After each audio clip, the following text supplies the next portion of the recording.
ആദ്യകാലത്ത് നെല്ലിക്കാമ്പട്ടി game sanctuary എന്ന പേരിൽ അറിയപ്പെട്ടിരുന്ന വന്യജീവി സങ്കേതം പെരിയാർ വന്യജീവി സങ്കേതം. പെരിയാർ വന്യജീവി സങ്കേതത്തെക്കുറിച്ചുള്ള കുറച്ച് കാര്യങ്ങൾ നോക്കാം.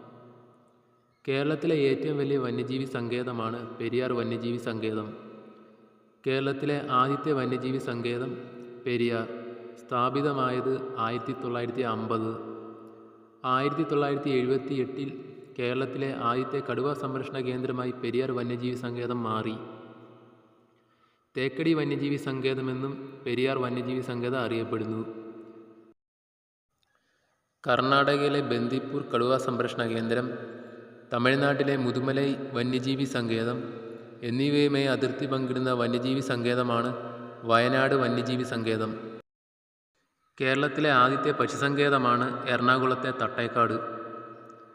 മയിലുകളുടെ സംരക്ഷണത്തിനുള്ള കേരളത്തിലെ വന്യജീവി സങ്കേതമാണ് ചൂലന്നൂർ.